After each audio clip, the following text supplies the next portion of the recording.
The following talk was given at Mile High Church in Lakewood, Colorado. Please visit our website at milehighchurch.org. Recently, I got new glasses. And, that's that thing you're going for, 2020, clarity and vision. And I thought, wow, how ironic that in this year 2020, in so many ways, there seems to be a lack of clarity and vision. And yet, just like I needed to get corrective lenses, I think that's where we are at right now as a species, maybe as all of creation. This is a time of great disruption, great upheaval. And I believe that if you are alive on this planet today, I believe you, I, are being called to participate and usher in that transformation. Now, all are called. How you answer, that's up to you. But we are being asked to midwife in a transformation. And I use the term midwife because this is a time of birth. And we are called to assist, to be the vehicle, to be the instrument through which that birthing occurs, and birthing tends to be messy. And here we are. Now, if we are to answer this call, if we are to serve as instruments of peace, we're required to do something. We are required to clear up any inner obstacles we have within us to peace. It's easy to get focused on the external world and what needs to happen in the external world. But it begins here.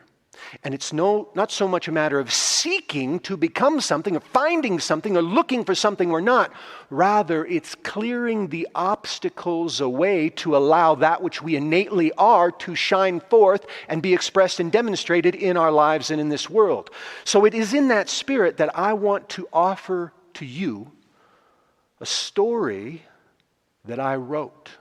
Ooh, a little vulnerability. Sharing a story that I wrote back in, I think, 2008. It's an original story called Instrument of Peace. And I need to preface it a bit. You have to understand that stories are like seeds. They have a life of their own. They are separate from the teller and separate from the listener. I want to be very clear. I am not telling this story in character, nor am I attempting to appropriate or imitate another's culture. But this story desires to be told in a certain way, and I am doing my best to honor that. So I would invite you to receive this story, to listen to it in the mindset that you might a prayer or a meditation. To that end, I would invite you to bring your awareness to your heart center.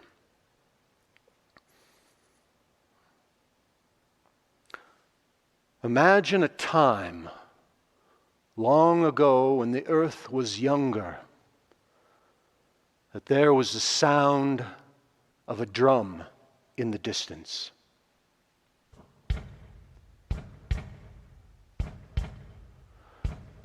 Two beats,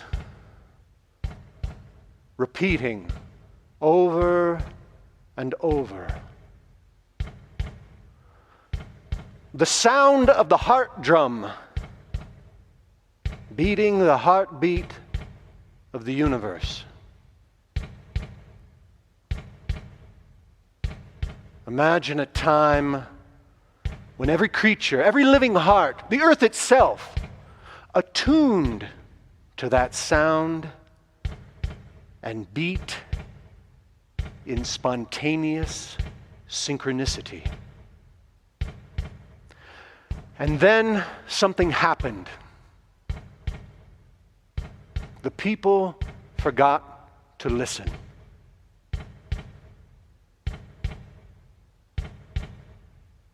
their lives so filled with confusion.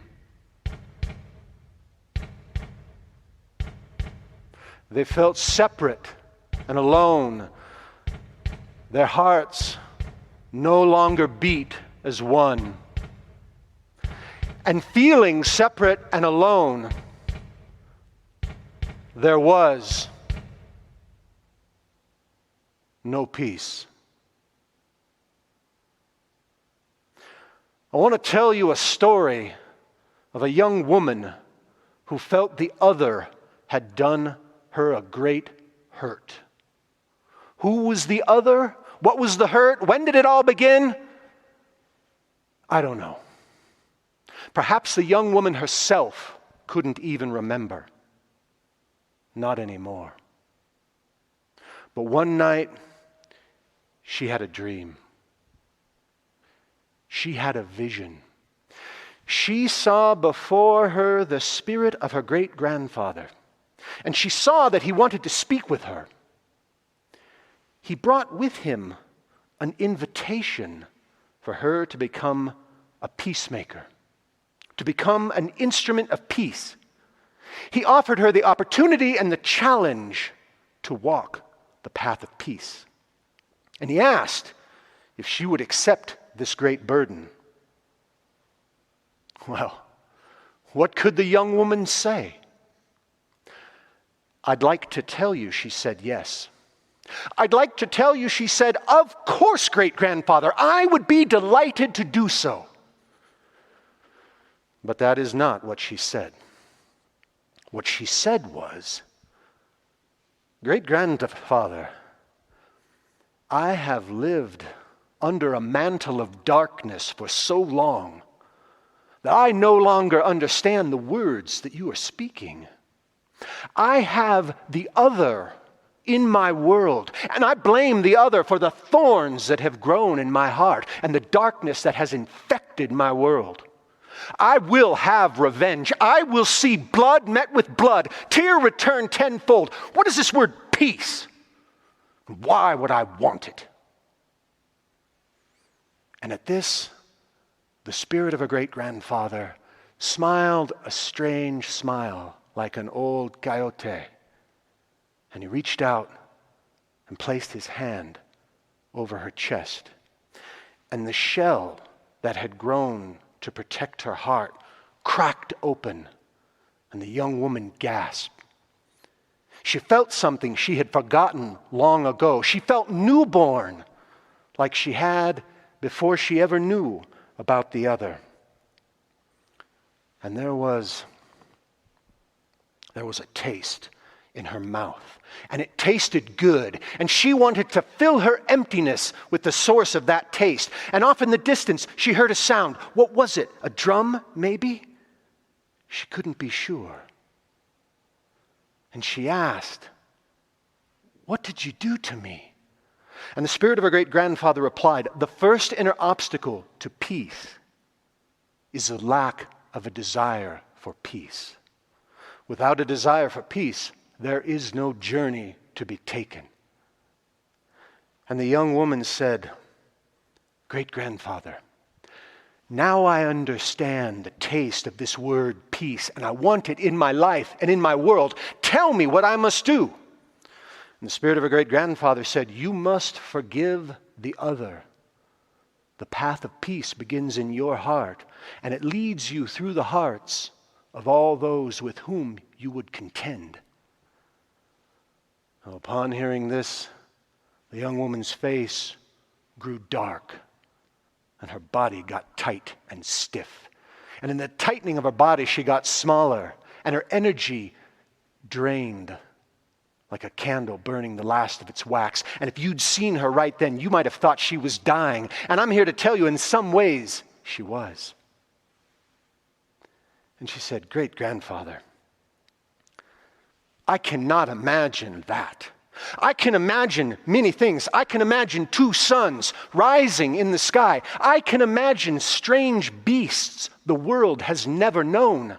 I can imagine forgotten secrets told around lonely campfires ages ago, but I cannot imagine forgiving the other. No, great-grandfather, don't ask this of me. It is not possible. And the spirit of her great-grandfather got that strange smile again, and he reached out and touched her forehead. And the young woman heard a clap of thunder, and she was certain that in her disrespect, the spirit of her great-grandfather had slain her. And then she realized instead that a seed had been planted, and that seed sent its roots into the fertile darkness of her spirit. And that seed grew into a tree, the harvest of which was the fruit of possibility. And off in the distance, she heard a sound, and she was sure now that it was a drum, but it faded in and out, and she could not hear it well. She asked the spirit of her great-grandfather, "What did you do to me?" And the spirit of her great-grandfather replied, "The second inner obstacle to peace is the belief that forgiveness is not possible." And the young woman said, "I believe, great-grandfather, I believe peace is possible. If the other will right the wrong, if the other will make restitution, if the other will make a settlement, then there could be peace between us." And the spirit of her great-grandfather got that strange smile, and the young woman said, "Wait. Forget about the restitution. Perhaps if the other was simply willing to take the first step, we could open the doorway to the possibility of peace." And the spirit of her great-grandfather reached out and touched both her legs. And the young woman felt the ground open up in front of her, and the soul of the earth cried out to her. And everywhere the ground was shaking, and the blood was rushing through her legs. And she felt like she imagined a wild stallion must feel when it's racing a spring storm across the plains. And off in the distance, she heard the drum again, 2 beats repeating over and over. Or maybe it wasn't a drum, maybe it was her own heart, for she was all out of breath. And she asked the spirit of her great-grandfather, "What did you do to me?" The spirit of her great-grandfather replied, "The third inner obstacle to peace is the paralyzing stubbornness which demands that the other act first." And in the silence that followed, the young woman thought. Well, she thought so long and so hard, you might have thought she left this world. And she thought and she thought. And after a while, a look of sorrow came upon her face, and her eyes welled with tears, and the spirit of despair entered into her. And she said, "But great-grandfather, I am only one. What can I do? This battle, this conflict, this disagreement, this struggle, this war, this wound has gone on for so long and grown so deep. It is beyond me. I want peace, and I believe forgiveness is possible, and I'm willing to take the first step, but to what end when surely my actions cannot affect great change?" And the spirit of her great-grandfather smiled, but this time not so slyly. This time she saw in his face not the smile of a wily coyote, but the smile she knew so well in the face of her father and the face of her father's father. And the spirit of her great-grandfather grasped her arms, and she felt them grow and lengthen like great tree branches that spread forth across the face of the earth, embracing the world like a mother embracing a newborn. And from these branches sprung forth the fruit of her actions, and they nourished many. And the young woman realized that all of this had come about from just one seed. And she heard the drum beating. And it was the heart drum. And it was everywhere. It was in her head and in her heart and in her world. And the young woman surmised, without the spirit of her great-grandfather saying a single word, that the fourth inner obstacle to peace is the belief that one person cannot make a difference. And the young woman wept. And for a while, there was nothing but the sound of her sobbing, which came rhythmically, like waves crashing on the shore. And after a while, she looked at the spirit of her great-grandfather and said, I grasp that I can make a difference, but how? I am overcome with possibilities. The spirit of her great-grandfather, smiling, embraced her and whispered into her ear, the fifth inner obstacle to peace is indecisiveness in the face of possibility. He continued, the path of peace takes many forms, but there is only one destination. Everyone has their part to play, and the Great Spirit has made each of us a different color and brushes us on the canvas of life in a way unique to each. No two, in that sense, are the same. Great-granddaughter, if you would become an instrument of peace, you must light the areas of darkness within your own life, for you are a part of the whole, and when you change, the whole cannot help but change with you. In this way, the Great Spirit of life will make of you an instrument of peace. Now, what else these two talked about as the stars danced in the night sky, I cannot tell you. And thus, my story is done. And so it is. Amen.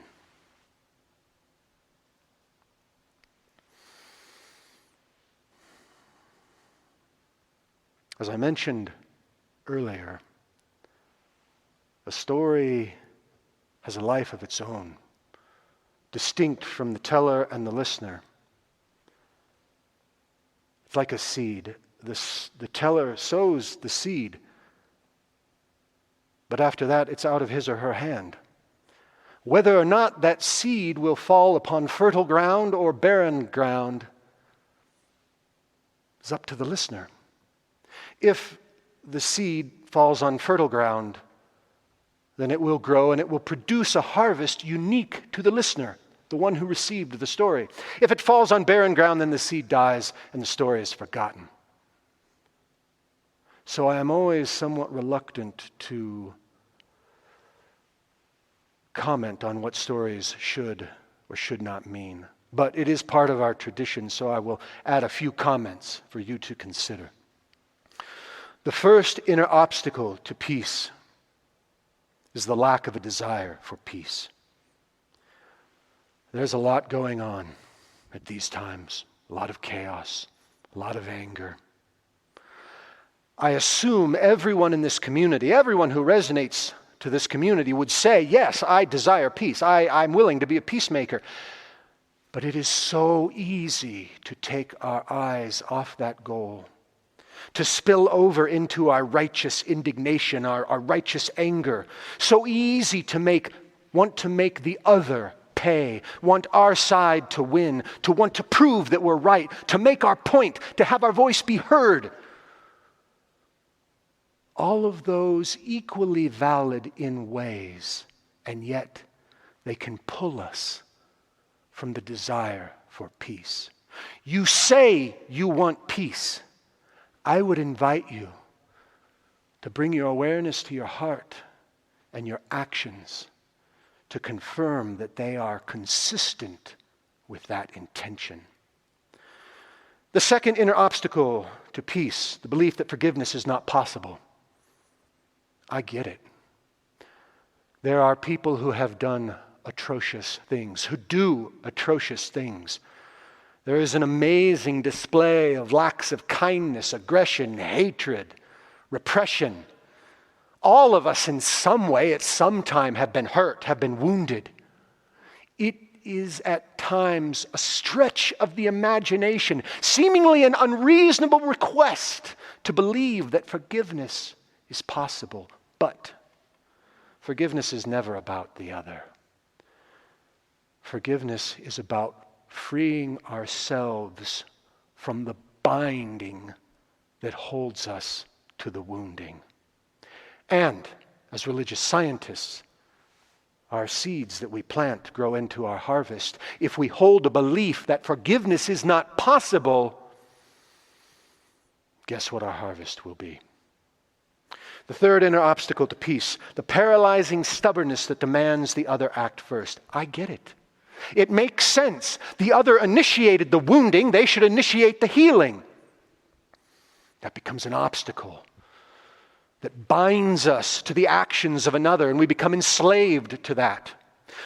I do have to point out that here the path of peace, it bubbles, it splits into two, so to speak. For the one who has caused the wounding, yes, the need to make reparations, the need to make a settlement, the need to do what can be done to make the situation right is on their path. But for the one who has been wounded, it is the release of the demand and the expectation that anything happen at all. It is the release, the surrendering, the shedding away of the demand that the other act first. The fourth inner obstacle to peace, the belief that one person cannot make a difference. In truth, this is all that ever does make a difference. We sometimes look out in the external world and we see the complexity and the depth of the issues that are going on, the spiraling chaos, and we think that surely it will take some great act, some Nobel Peace Prize worthy act by someone else, some expert, some authoritarian figure, someone who was trained for this. No. Those great acts are the tipping of a scale, the tipping of the balance that is brought about by small acts like grains of sand. A smile to a stranger, a forgiveness, a gratitude expressed, a kind word, an unexpected act of kindness. We do not know when, we do not know which act, but eventually, inevitably, the scales tip and we are propelled into transformation of a higher order. It does not matter how far the destination. One step, one step, one step. Eventually, we arrive. Which one step was the greater of the steps? One step, one small act, a forgiveness, a smile, a kindness. That is all that has ever made a difference. The fifth inner obstacle, indecisiveness in the face of possibility. We're overwhelmed. What do I do? What action is the right action? And for God forbid, what if I take the wrong action? Take an action. The action that seems best to you in that moment. Life has an amazing way of providing feedback when we take action. If you take an action, it will become quickly apparent whether it is the right action for you or not. If it is, continue it. If not, take another action. When we stay rooted in indecisiveness, it is very difficult for life to give us feedback, and we become root-bound and stuck. This is a time, as I said, of great transformation. And we are all called to walk the path of peace, to be the instrument of peace. The great Spirit of life has made us each a different color and brushes us on the canvas of life in a way unique to each. Light the areas of darkness in your own life. For you, we are a part of the whole. And when we change, the whole cannot help but change with us. In this way, the great Spirit of life will make of us instruments of peace. Let's pray.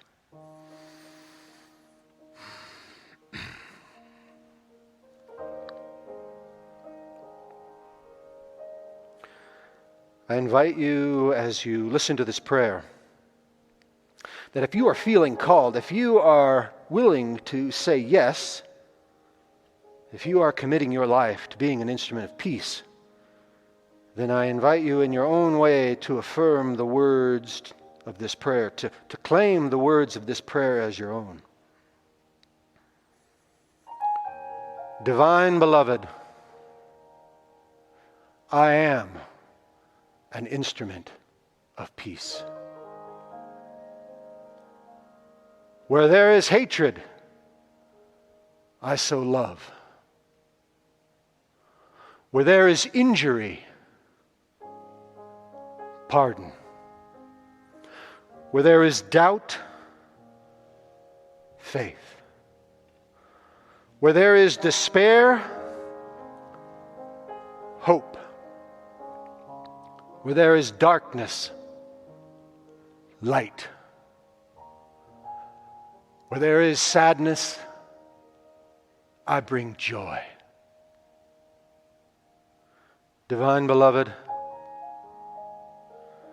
grant that I may seek not so much to be consoled as to console, to be understood as to understand, to be loved as to love. For it is in giving that we receive. It is in pardoning that we are pardoned. It is in dying to the limitations of the selfish ego mind that we are born, that we are resurrected, that we are awakened into the remembrance of our innate divinity, of our connection and oneness with each other and the source. And I do affirm for this beloved Mile High community, those who have ever set foot on this campus and those who have simply experienced us through these energetic waves, our broadcasts, the internet. I do affirm that we are all called. We are in a time of the Great Awakening. And we are emboldened, we are empowered in our own way to say yes. We are fully resourced and guided to activate our talents, our skills, our gifts, that which the Beloved is desiring to express through and as us. We say yes to that. And we step forward with a loving, compassionate, bold heart into whatever actions are appropriate for us individually and collectively. We are called into sacred service. We are midwifing in a transition of a phenomenal magnitude.